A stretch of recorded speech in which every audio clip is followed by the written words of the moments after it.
জনসংযোগে বেরিয়ে মেজাজ হারালেন চুঁচুড়ার তৃণমূল বিধায়ক অসিত মজুমদার। পঞ্চায়েতের এক আধিকারিককে ফোনে রীতিমতো ধমক দিলেন তিনি। শুক্রবার চুঁচুড়া মগরা ব্লকের কোদালিয়া ১ নম্বর পঞ্চায়েতের তৃতীয় দিনের জনসংযোগে বেরিয়ে আবাস, রাস্তাঘাট, নর্দমা প্রভৃতি বিষয়ে স্থানীয়দের কাছে বেশ কিছু অভিযোগ জানার পরে তা লিপিবদ্ধ করেন বিধায়ক। দক্ষিণায়নে একটি রাস্তার পাশে দাঁড়িয়ে এক মহিলার অভিযোগ শোনার মধ্যেই পঞ্চায়েত প্রধান তাকে জানান, বৃহস্পতিবার যে ৫ জনের নাম তিনি আবাসের জন্য পাঠিয়েছেন সেগুলির ভেরিফিকেশন এই মুহূর্তে করা যাবে না। এরপরেই পঞ্চায়েতের সংশ্লিষ্ট আধিকারিককে ফোন করে তিনি চরম ধমক দেন। রাস্তার উপরে দাঁড়িয়ে বিধায়ক হুমকির সুরে ওই আধিকারিককে জানিয়ে দেন, মুখ্যমন্ত্রী বলেছেন প্রকৃত একজন মানুষও যেন আবাস পাওয়া থেকে বঞ্চিত না হন, সুতরাং ওই ৫ জনের ভেরিফিকেশন করতেই হবে, না হলে তিনি বুঝে নেবেন।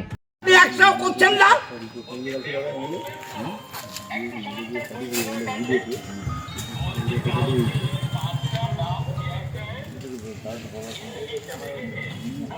হ্যাঁ বলুন। ইনকোয়ারি করছে বলে গরিব মানুষ বাড়িগুলো পাচ্ছে না, আপনি ফাজলামো মারছেন।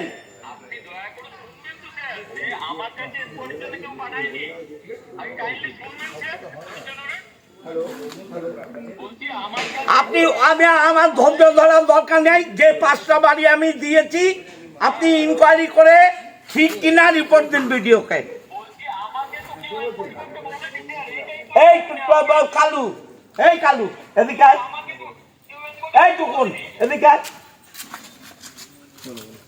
কি বলছে? বলছে ইনকোয়ারি করতে বলেনি।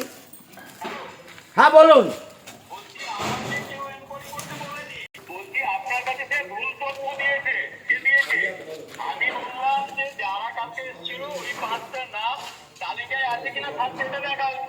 তালিকায় নেই বলে তো আমি দিয়েছি, মহাজালা।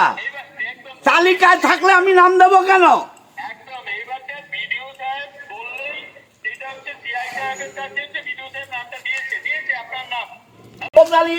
বহু মানুষ যাদের পাওয়া উচিত তারা পেল না, এর জন্য আপনি রেডি থাকুন।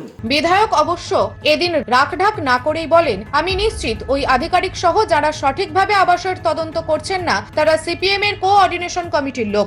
দেখি বিধায়ককে মানে কি মানে না, ডিএমের সাথে আমি কথা বলবো। জনসংযোগে বেরিয়ে এই যে জিনিসগুলো আপনি উল্লেখ করছেন তাতে কি কোনো নতুন অভিজ্ঞতা সঞ্চয় করছেন? এই যে সরকারি কর্মচারীদের আপনি বলছেন যে ঠিক মতন তদন্ত করে, যারা তদন্ত করার লোক সরকারি তারা ঠিকমতো তদন্ত করছে না এবং চিফ মিনিস্টার বলছেন তাদের বিরুদ্ধে অ্যাকশন হবে। আমি স্পেসিফিক বলছি যে কোদালিয়ায় একে যারা কাজ করছে তারা বেআইনি করেছে, তারা অরিজিনাল লোকদের নাম বাদ দিয়েছে। দাদা এর মধ্যে কি কোনো বিরোধী চক্রান্ত খুঁজে পাচ্ছেন আপনি? অবশ্যই, এরা সব কোঅর্ডিনেশন কমিটির মাল, এসব সিপিএম এর মাল। অন্যদিকে এদিনে বিধায়ককে হাতের কাছে পেয়ে এক সরস্বতী মালিক নামে এক মহিলা অভিযোগ করে বলেন, তিনি সিপিএম করেন বলেই সরকারি আবাস পাচ্ছেন না। মহিলাকে বিধায়ক পরে কাগজপত্র নিয়ে দেখা করতে বললেও সিপিএম করার অপরাধে বাড়ি পাচ্ছেন না বলে মানেননি অসিত। আমরা শাশুড়ি বাড়িতে থাকি, আমাদের জায়গা পড়ে রয়েছে, আমাদের আজকে 15 বছর 20 বছর ধরে বলছি, যেহেতু আমরা সিপিএম করেছি আমাদের ঘর বাড়ি করে দিচ্ছে না। এইটা আমি অভিযোগ আপনাদের করবো। আপনাদেরকে বলেছি, জানাদা ছিল, জানাদাকেও বলেছি আমাদের ঘর বাড়ি নেই, আমরা কিভাবে থাকছি, রাত্রিবেলা আমরা বাথরুম করতে উঠতে পারি না। কোনটা আপনার জমি? কোনটা? এই জমি পড়ে রয়েছে। জমি কার জমি? আমার মানে বড় মানে জানাদা করে শাশুড়ি জায়গা দিয়েছে, কিন্তু ঘর করার আমাদের ক্ষমতা নেই। আমি কি বলছি, আপনি এই জমির আলাদা দলিল সব আছে, পর্চা দলিল আমাদের কি বেশ হ্যাঁ, তোমাদের নিজের নামে আছে? হ্যাঁ, সব কিছু ভাগাভাগি হয়ে গেছে, সব হয়ে গেছে। ভাগ হয়ে আমরা গেছে শাশুড়ি তো। বাড়ি থাকছি, শাশুড়ি মারা গেছে, এখন বাড়ি বিক্রি হবে, আমাদের কি বলবো বলি তো, এখন রাস্তায় দাঁড়াতে হবে। আমি কি বলছি একটু বলছেন না। হ্যাঁ, সব কিছু করা আছে। আপনি সিপিএম করেন বলে দেয়নি, এটা ঠিক না। না না বলেছে, হ্যাঁ, আমাদের আজ 20 বছর ধরে বলছি আপনাদের ঘরে এরকম অনেক লোকের বাড়ি হয়, আমরা তোমাদের শুধু কেন? রাত্রে বাথরুম করতে উঠতে পারি না। আপনি ওই আপনার দলিল হ্যাঁ আর পর্চা এই নিয়ে সকাল 8টায় আমার বাড়িতে আসুন। তারপরে দেখি যে কোনো দিন যে কোনো দিন। ঠিক আছে, কালকেই পাঠাবো আপনাদের বাড়িতে। ঠিক আছে, আসুন। হ্যাঁ। ওই জমির দলিলটার পর্চাটা তুই এইসব কথা বলেছিস কোনদিন আমাদের? হ্যাঁ বলে আমরা আরে এখন বলছিস যে বলেনি কেন? কোনদিন জানি আমাদের অভিযোগ আছে। আমি যা দেখে সুন্দর দিকে বর্ণনা হালদারকে আমরা কাছে থাকি। এমনকি তপন দাকে বলেছি আমি তপন দাকে বলেছি আমরা আমাদের সেরকম ক্ষমতা এই তো নাম পাঠিয়েছো, আমি এবারে পাঠিয়েছি। এবারে বলে তপন দা দাঁড়িয়েছে, তপন দাকে বলেছি। তাহলে নামটা পাঠিয়েছে তো, তাহলে আমি কি বলছি, আপনি প্রথম যে অভিযোগটা করলেন সেটা তো তাহলে ঠিক নয়, ও তো পাঠিয়েছে। দেখুন টাইম তো লাগে, কেন্দ্রীয় সরকার টাকা দিচ্ছে না। এই টাকা 20 বছর ধরে তো আমি বলেছি, আপনাদের বলেছি, বন্ধন হালদারকে বলেছি, আপনি এখানে দুয়ার সরকার করে গেছিলেন, সেখানেও নাম লিখিয়ে দিয়েছিলাম আমি। আমাকে হ্যাঁ আপনারা দেখেন দুয়ারে সরকার করছি না, আমি বললাম হ্যাঁ আমাদের বাড়ি ঘর দুয়ারে সরকার নয়, ওটা আপনি বসেছিলেন একদিন ওই ও আচ্ছা, আমি তাও বলেছিলাম যে আমাদের বাড়ি ঘর ঠিক আছে দিদি ভাই, কাল সকালে আপনি আপনার পর্চা দলিলটা নিয়ে আসুন, বাকিটা আমি দেখছি। এমএলএ সাহেব কেন এমন অভিযোগ করলেন আমি জানি না।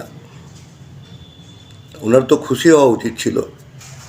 ওনারা বা ওনার দলের লোকেরা পশ্চিমবাংলার তৃণমূল পরিচালিত পঞ্চায়েত সমিতি, জেলা পরিষদ, তারা যে তালিকা তৈরি করেছিল সেই তালিকা থেকে 17 লক্ষ মানুষের নাম বাদ দিতে হয়েছে।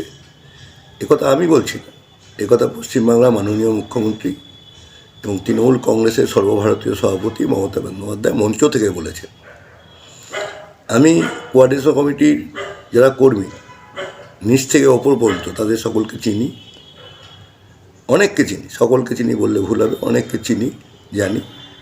আমি এটুকু দায়িত্ব নিয়ে বলছি যে 17 লক্ষ নয়, কোয়ার্ডিনেশন কমিটির সদস্যরা যদি অনুসন্ধান করেন, এনকোয়ারি করেন, ঠিক তালিকা তৈরি করেন, তাহলে 17 জনেরও নাম তালিকা থেকে বাদ যাবে না, যে তালিকা ওনারা তৈরি করবেন।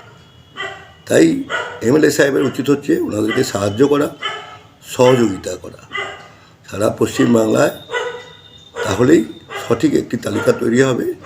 2 তলা 3 তলা 4 তলা বাড়ির মালিকরা নয়, যারা প্রকৃত গরিব, যারা ঘর পাওয়ার যোগ্য, তারাই প্রকৃত অর্থে ঘর পাবেন।